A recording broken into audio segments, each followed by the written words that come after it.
in the Hound 1, Todd's childhood personality is cocky, sly, energetic, and very playful. As he grows older, although he's definitely matured enough to have more self-control and be less spontaneous, he still retains that optimism and innocence from his childhood, something that is repeatedly tested as unfortunate events keep happening to him. Therefore, not a lot of character change can happen in the second movie, as Todd's personality mostly stays the same from child to adulthood, which is why I really appreciate that this movie doesn't really try to evolve his character too early. Instead, this movie acts as a way of further characterizing the personality that we were already acquainted to, although very briefly, in the first movie. From the moment we meet Todd, those same attributes of energetic mischievousness are displayed through his willingness to constantly be active, and his lighthearted teasing toward Copper. We chasing crickets, or are we just hanging out? I messed up again. This character is further amplified due to the contrast between Todd's free-spirited nature and Copper's tendency to be more concerned and serious. It's the classic tale of an opposites attract relationship. Except, unlike the plot of the movie, it doesn't seem entirely forced or cliché. Their dynamic actually feels natural. Also, just look at this opening.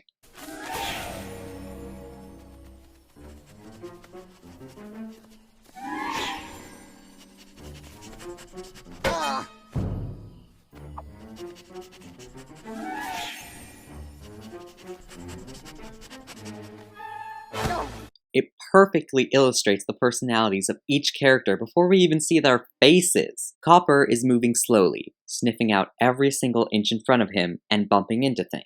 This shows his clumsiness and insecure tendencies, which we will discuss later, while Todd is zooming by the camera quickly, displaying his more zestful and mischievous character. I didn't even notice this the first time I watched the film, but it's so well done.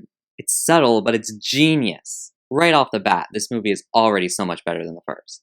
Anyways, in my eyes, Todd is the one who helps balance out Copper's insecurities. He helps him have fun and just enjoy life, instead of worrying too much about his future, such as when he invites Copper to take his mind off his inability to hunt by going to the fair. You know what you need? A little fun. I wonder if there's a county fair around here. Come to think of it, there is! Yeah, in case you haven't noticed, I'm a little tied up right now. Nothing a fox can't fix.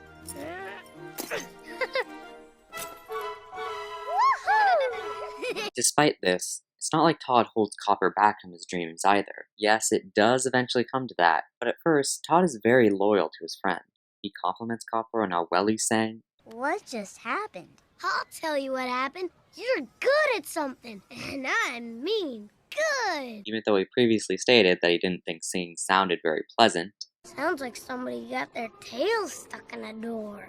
He lies to Cash by saying that Copper is a stray dog, just to ensure that Copper stays in the band. Of course he's a stray. You don't see a collar on him, do you? Good.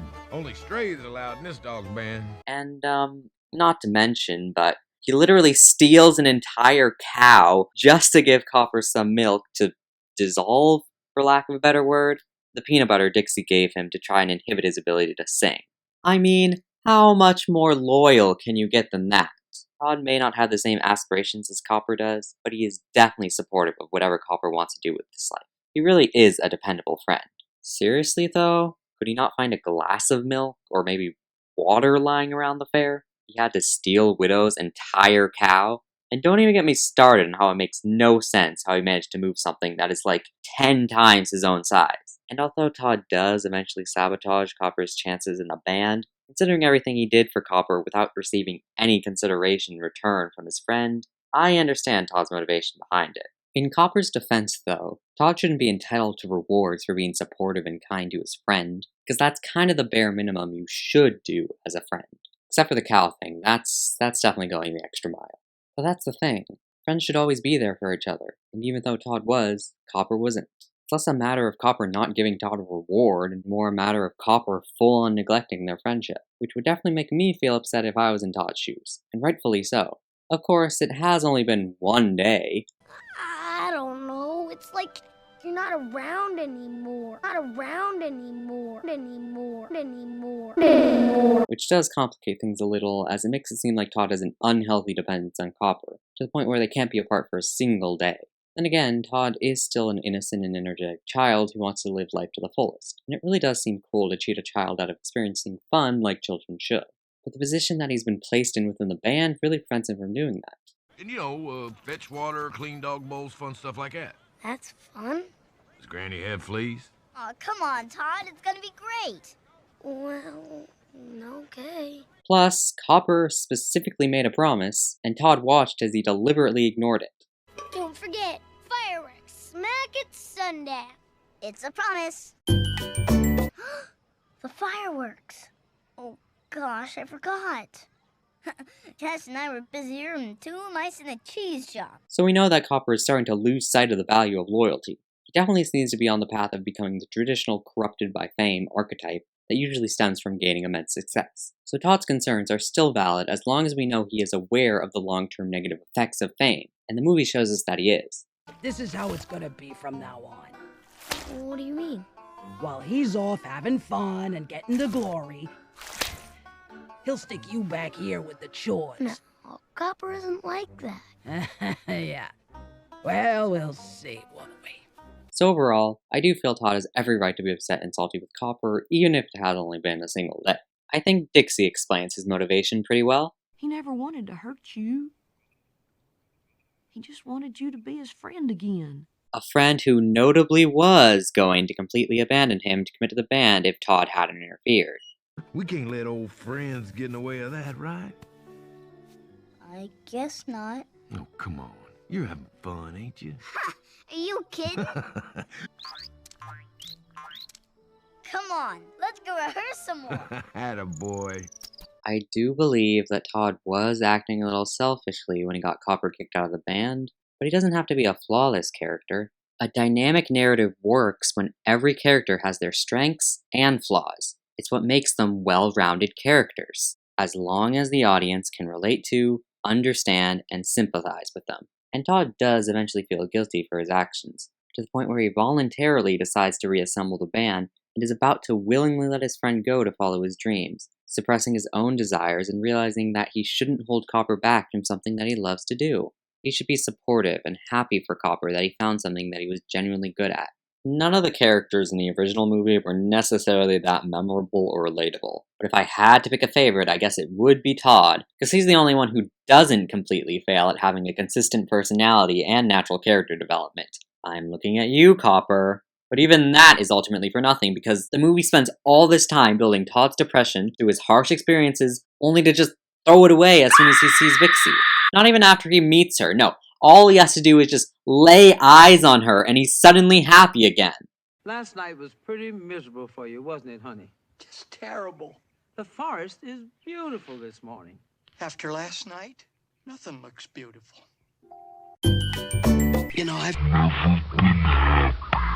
Ugh. Anyways, I'm getting off track.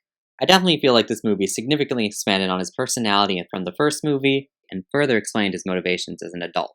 His unwillingness to let go of old friends is accurately reflected here, as well as his belief that him and Copper will be able to stay friends forever, both of which were things that existed in the original movie. And just as he was beginning to doubt it, Copper comes running back to reconcile their friendship. Aren't you going with them? Can't. You and me, we got crickets to chase. And if I ever forget that again, you just kick me on my walking away end. Don't give him false hope, Copper. We all know what you eventually do. But even without the context of the Fox and Hound 1, young Tod in this movie is still a fun and loyal friend, albeit a bit troublesome and flawed. But his good intentions, despite his imperfections, is exactly what makes him such a likable character. Now, with all that in mind, how could this movie possibly succeed any more with its character development? Well... In the first movie, the film seemed to place an unusual amount of importance on Tod's life and characterization, completely abandoning Copper. As I have stated in my original The Fox and Hound video, Copper's character development is linear at best and non-existent at worst. In the end, Copper seems to be more of a secondary character for the audience to compare and contrast with Tod. Since the two became friends as children, it's their easily accepting nature which allows them to make such good friends without necessarily needing to find significant chemistry between each other to explain why they would be particularly interested in one another. But unlike Tod, who actually is given more development as both a child and an adult, Copper, by contrast, seems very generic. He has the same innocence and impressionability as Tod does, but lacks any more depth and specific attributes that would make him a more distinct character. There simply isn't enough scenes showing childhood Copper's uniqueness. All we get is this one instance where Copper is worried about Tod getting too close to Chief, where Tod doesn't understand the seriousness and dangers of the situation, but Copper does. Wow. Look at those teeth. That's the part you gotta worry about. I would like to say that this helps characterize Copper's insecurity and cautiousness in contrast to Todd's easygoing and carefree nature, but considering the circumstance, his actions seem to be less the result of a character trait and more the result of common sense. Chief is a hound dog that has aided in the slaughter of countless wild animals in the past. Of course Copper would be worried that he would kill Tod. I mean, anyone, no matter whether they are naturally more cautious or naturally more easygoing, would at least be a little concerned in a situation like this. Well, except for Tod, he just does not care. If anything, this scene helps characterize Todd's arrogance and mischievousness more than it does Copper's cautious personality, because the contrast between what Tod does in the situation to what you would expect him to act like is so drastically different that it helps differentiate Todd's character and shows how unique he is. If the filmmakers also did the reverse by making Copper concerned in a situation where he should feel comfortable, similar to how Tod is comfortable in a situation where he should be concerned, then his character would feel more nuanced and defined. I would believe that he's just naturally insecure regardless of whether the situation actually merits that reaction, and that's just a part of his unique character. But that just doesn't happen. So if you disregard this specific scene, Copper is just a generic child through and through. I guess, at the very least, The Fox and Hound 1 sets up the possibility for the second movie to expand on the insecure and concerned personality that we briefly see from Copper's child character. But if you thought Copper's character was underdeveloped as a child, you haven't seen nothing yet. Because Copper's adult character is just abysmal. Whereas Todd's personality stayed relatively consistent, with predictable changes that followed a natural progression as he matured, Copper's motivations just came out of nowhere. And yes, I know that it's possible for Copper's character to change from child to adulthood, but like I've stated in the video, the montage that we get gives us no character development whatsoever. One moment Copper is enthusiastic and innocent, the next he is unapologetic and brutally realistic. We're still friends, aren't we? Tod, those days are over. I'm a hunting dog now. And don't even get me started on when he declared vengeance because Tod, indirectly mind you, broke Chief's leg. It's a leg, Copper. You should be glad that getting hit by a train moving at full speed didn't kill him on impact. He's sure making a big fuss over a little hurt leg. And it's Chief's own fault for not ducking like Tod did. Then again, the second movie shows us that Tod maybe could have saved him. I mean, he saved Copper. With all this in mind, Copper is not a protagonist in the first movie. He's an antagonist. Tod seems to be the central focus of the movie, while Copper's character is unjustly forgotten about. This leads to his motivation to oppose Tod to feel lackluster and unjustified, making him more of a villain. And even with this nice, touching ending where Copper decides to save Tod from Amos the Hunter, it still doesn't make up for how much of a terrible person he's been for no reason whatsoever. I'm just saying that a lack of character depth is what makes Copper's actions feel like those of a villain, when the movie's clearly trying to make him another hero. We're missing that insight into Copper's mindset that helps the audience relate to and empathize with him, like they can with Tod. Even though Tod eventually fails this movie himself, he's still a much better character than Copper. That's where the sequel comes in. If you loved how it expanded Tod's character, well, I have great news for you, because Copper actually has a character this time. Yay, it only took them 25 years to accomplish a basic narrative device. This time around, Copper is more the main character, with Tod acting more like the contrasting secondary character. Therefore, it is mostly Copper's internal struggles that we are dealing with as he decides whether to commit to the band or to Tod. And although I think it's only fitting to change the main conflict to center around Copper, since the first movie was all about Tod, at first I was a little worried that this would be only Copper's story and that Tod would be completely forgotten about, which would be ironic considering he's the first name in the title. Fortunately, unlike the first movie, this film doesn't just neglect the other characters to focus on only one primary protagonist. Instead, this movie devotes its time equally to each of its title characters, meaning we get to see Todd's own internal conflicts and character development as well as Copper's. The film even finds time to explore some new characters, but we'll get to that later. In The Fox and the Hound 2, Copper is also young-spirited and enjoys having fun, like Tod, but what really sets him apart from the fox is the contrast between Tod's carefree and teasing attitude and the more uncertain and anxious character that Copper displays. When we first meet him, we quickly learn that Copper has developed many insecurities about his own skills and self-worth, as he feels that he is bad at everything. He's clumsy and is certainly no good at hunting yet, shown by how he isn't able to focus on one specific scent while tracking, being distracted by Tod's scent. Then he unwittingly leads Amos right to Tod. It's easy. You just sniff him out. When you smell him, lift up your head and howl. Like this. Howl! No, not me. Howl! Uh-oh. Gotta go. Ultimately causing much more trouble and making the hunter very mad at him. Copper is then left in another depression as Amos continues to lower his self-esteem.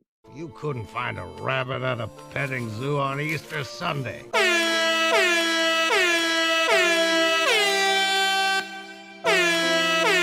Yeah, Copper is put in a very different situation than Tod is. He has much more responsibilities and things expected from him, same as in the original movie. The improvement here is that we actually get to see how this pressure to succeed affects Copper's character and mental state, rather than just being given an overly simplistic montage that really doesn't explain Copper's motivations or his character growth at all. This movie actually shows a natural progression of character that explains and justifies Copper's internal motivations. It does a perfect job of setting up his future motives by firstly characterizing Copper with insecurities about his abilities. After previously being good at nothing in his life and feeling that he would never amount to anything, it's only natural that discovering that he actually does have talent would make him adamant about clutching onto it, as the promise of finally receiving praise and recognition would cause Copper to finally feel welcome and comfortable in his own skin. However, Copper focusing all his time and energy on chasing his dreams eventually leads him to neglecting his friendship and abandoning the commitments he made with Tod. Fireworks. Oh, yeah. You gotta see 'em. Smack at sundown. Shake on it. Hey, Copper, how's the Ferris wheel? The fireworks. Oh, gosh, I forgot. Copper has also gained much more complexity compared to the original movie. Copper doesn't just become a complete jerk to Tod for no reason, nor does he just suddenly sell his soul for fame. Like I said before, being recognized for whatever little talent he has is all he's ever wanted. He's not just acting selfishly, but rather it's an act of ambition motivated by his desire to alleviate his insecurities and low self-esteem. He did the wrong thing by abandoning whom he cared about, sure, but the movie specifically makes the audience empathize with him in the beginning so you could understand him later on. Additionally, even after he chooses the band over Tod, he's still shown to be spirited and childlike by nature, revealing that he does value both the fun of youth and the promise of success that professionalism could give him. This explains his internal struggles, as it seems the world is forcing him to choose which one to commit to. Man, Tod used to... What is the matter with you, kid? Don't you want to be a star? Well, sure. Well, then why don't you act? He's just a pup. Copper's just having a little fun. You do remember fun, don't you?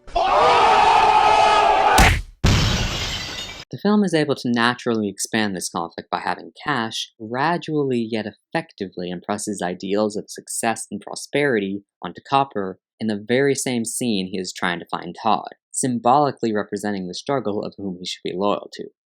Well, we're a couple of hound dudes now, remember? We can't let old friends get in the way of that, right? I guess not. Oh, come on. You're having fun, ain't you? Are you kidding? Come on, let's go rehearse some more. Attaboy. And I will give him a little bit of a pass for being so easily influenced by Cash to commit to the band, because first of all, he is still a very impressionable child after all, and second, the movie informs us that Cash is notably very persuasive. That Cash can talk a dog off a meat truck. He talked me into getting sweet on him, and now he tosses me away like yesterday's cornbread. Cash said I had to let everyone see me. Cash said it's good for the band. Cash said, who cares about Cash? As a result, Copper isn't just a mere antagonist this time around. He's a real, complex person, with the same amount of emotional and mental depth as a good protagonist who does have flaws but eventually overcomes them, making him a likable character. In fact, I feel like most viewers would actually side with Copper this time, especially after seeing all the carnage resulting from Tod and Dixie's malicious attempt to break up the band. It really seems like Tod was just being jealous, more accurately, selfish. wanting Copper all to himself even though Copper should be free to explore whatever ambitions he wants. He should have a friend that builds him up, not drags him down. But then Dixie comes along to tell Copper the truth. Tod thought Copper was unfairly abandoning him. After devoting so much time to Copper and his desires, he just wanted to receive some consideration in return. This makes Copper realize that he wasn't entirely in the right either, and that neglecting his promises and commitments with Tod was not cool. So they both come to apologize to each other, restoring the friendship between them. And even after Tod purposefully reassembles the band and willingly decides to leave, realizing he should allow Copper to live out his dreams even if it means separation, Copper comes running back, with newfound appreciation for loyalty, saying that he never wants to abandon Tod ever again. And if I ever forget that again, you just kick me on my walking away end. Which is honestly very sad, considering what we know happens to the state of their friendship. At first I thought this ending was kinda cheap. It doesn't really make sense why Copper would come running back to Tod considering everything Tod had done to wreck his dreams, and considering the fact that Copper would have achieved his dreams if he had stayed in the band. I'm reluctant to say this, but it probably would have been a more sensible decision for Copper to leave instead. Just saying. Additionally, this movie has such a happy ending considering the fact that the atmosphere and themes of the first movie were much sadder. This movie just doesn't seem to fit with the original story, and that's mostly because of the drastic change in mood. It's difficult to see Copper go from this loving, caring, and developed character to this brutal and unforgiving one. But I tried to look beyond my predisposition against undeserved happy endings. Maybe this movie could justify its decision why Copper chose to stay with Tod. You know, besides continuity.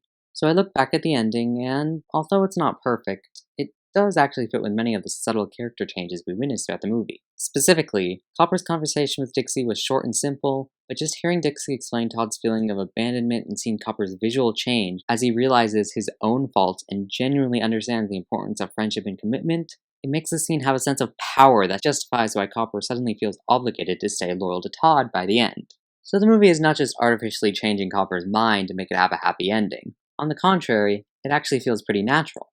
Not that it needs to, but if you squint at it a bit, Copper's character actually does fit with the original story pretty well, which is hard for most prequels to accomplish. Despite the obvious contrast between the best friends forever moral of this movie and the follow the natural order themes of the first one, I believe the insight we receive on Copper's character in The Fox and Hound 2, especially his tendency to be more concerned about his success over his relationships, explains why he would eventually decide to follow the life of a hunting dog after his initial childlike naivety dissipates and he realizes that he doesn't necessarily have any more reason to hold into a fleeting friendship with Tod. By contrast, Tod's maturity also wears away his childlike tendencies, but it's only his spontaneous behavior. His loyalty and strong value of friendship stay intact, explaining why it takes so much longer to convince Tod to conform to natural fox behavior. Also, I just want to say, how come Copper becomes a good tracking dog all of a sudden? He was terrible in the beginning. Like seriously, what a convenience. He had no tracking skills before, but just when he needed them to find the band, he suddenly has them. I've given this movie a lot of passes, but that just made no sense. Unless, maybe it was Tod all along. I mean, hear me out. Copper only ever messed up because Tod's scent interfered with his tracking, and it was Tod that made Copper howl prematurely, which only caused more trouble and made Amos angry at Copper. Is Copper subconsciously learning that Tod is the one who causes all the problems in his life? Is that why he eventually betrays Tod's friendship? Is that why Copper eventually hates him and blames him for what happens to Chief? He knew that Tod was holding him back the whole time! I just solved the case!